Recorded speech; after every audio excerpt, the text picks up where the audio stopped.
السلام علیکم دوستانو، زه تاسو سره اختر منیر د پشتو آی ټي ټیټوریال له طرفه. په دې ویډیو کې به مونږ د ډاونلوډ بټن په اړه کې خبرې کوو. مطلب زمونږ یو پوسټ دی او په هغه کې هغه پوسټ زمونږ د سافټویر یا د بل څه گیمز وغیرہ په اړه کې دی. هغه سره مونږ په لاس کې د پوسټ په اخر کې یو بټن ورکول غواړو یا په منځ کې یا سر ته، مطلب چې د دې بټن نه تاسو دی باندې تاسو کلیک کړئ نو تاسو هغه گیم یا سافټویر ډاونلوډ کولی شئ. د داسې بټن موږ په خپل پوسټ کې څنګه جوړو، راځئ چې سٹارټ واخلو.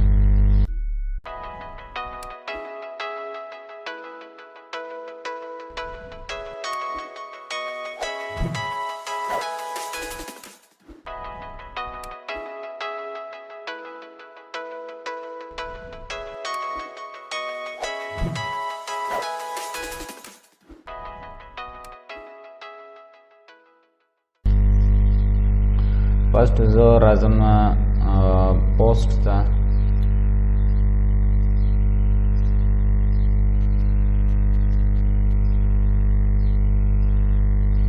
او مطلب دلته زه راځم خپل ویب سایټ ته او ویب سایټ کې دا ما سره یو پوسټ دی هیډز اف پاکستان. مطلب او زه مې چې د هیډز اف پاکستان د دې په اړه کې د پوسټ چې ما کوم ځای نه غوښته دا مکمل یو کتاب دی او د دې کتاب د ډاونلوډ کولو لپاره په دې لاس کې سره زه لیکم چې د دې ډاونلوډ کولو لپاره تاسو په دې بټن باندې کلیک کړئ، تاسو دا کتاب ډاونلوډ کولی شئ. دلته به زه ډاونلوډ بټن څنګه جوړوم، د هغې لپاره به اول ما ته د یو پلګین ضرورت وي. هغې پلګین لپاره مونږ راشو پلګین ته او ایډ نیو ته. ایډ نیو کې مونږ راشو اپلوډ پلګین او چوز فایل ته.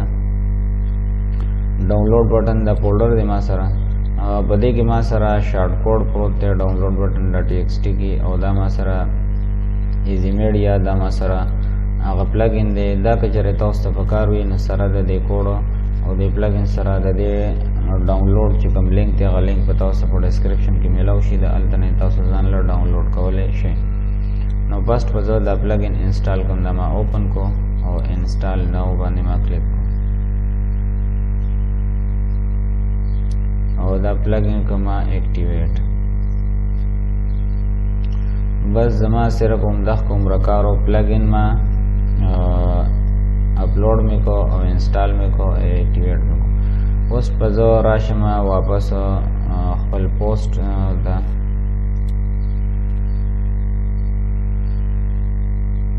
دا زرالم آل پوسٹ تا او دا پوسٹ په زه واپس ایډیټ کوم.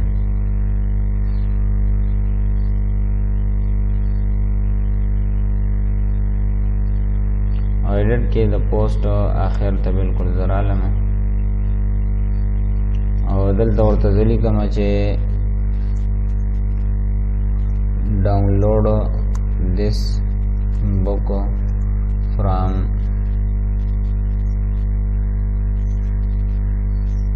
download this book, click on download button او دلته کې ورته زه هغه بټن جوړول غواړم. نو د هغې دپاره به زه راشم د ډاونلوډ بټن چې ما سره کمپیوټر کوم کې ما سره یو پلګین پروت دی او بل ما سره دا کوډ دی. نو دا ما سره هغه کوډ دی. په دې کې تاسو وینئ دا مونږ سره یو ډبل کوټیشن دی، یو ډبل کوټیشن مونږ سره دا دی. نو په دې کې دننه زمونږ چې کوم د کتاب لینک یا هغه لینک که چېرې مونږ په بل ځای کې اپلوډ کړی وي یا مطلب مونږ سره په یوزر ډرایو کې مطلب مونږ سره اپلوډ دی یا مونږ سره ګوګل ډرایو کې مونږ هغه کتاب اچولی دی.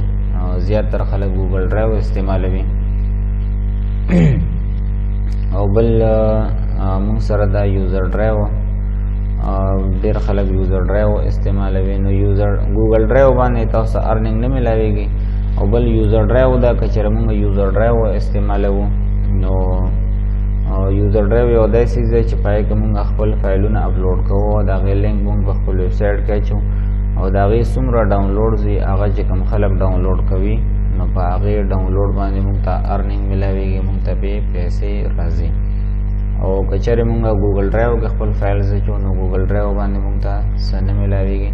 نو د دې وجې تاسو به ریکمنډ کوم چې یوزر ډرایو استعمالوئ، خپل فایلز یا بوکس وغیرہ سافټویر ټول په هغې کې اچوئ. نو هغه چې څومره هم خلک ډاونلوډ کوي نو په هغې به تاسو ته ارننګ ملاویږي. یوزر ډرایو اکاونټ جوړولو او د هغې استعمال په باره کې په هغې باندې ما ځان له جدا ویډیو جوړه کړې ده، د هغې لینک به تاسو په ډسکرپشن کې درکړم، هغه تاسو هلته کې لاړ شئ، هغه تاسو کتلی شئ.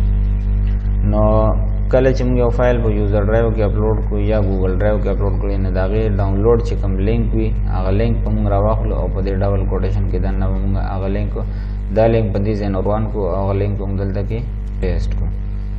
او کله چې موږ لینک پیسټ کړو د هغې نه بعد به دا موږ کنټرول ای کړو، دا ټوټل چې موږ سره کوم کوډ دی دا موږ د دې ځای نه کاپي کړو او دلته به موږ سره دا موږ دلته کې پیسټ کړو. او واپس به موږ راشو بر خپل پوسټ او دې موږ د دې ځای نه اپډیټ کړو.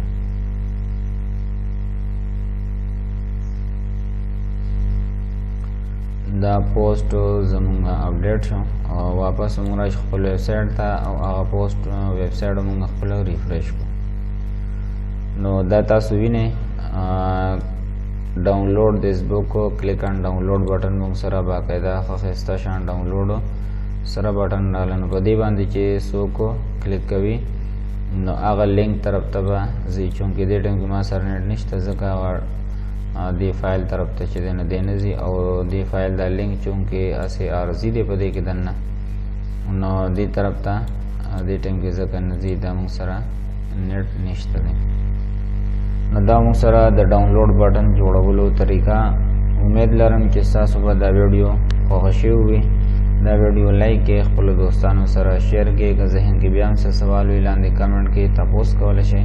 ښاد آباد او خوشحاله اوسئ. د الله په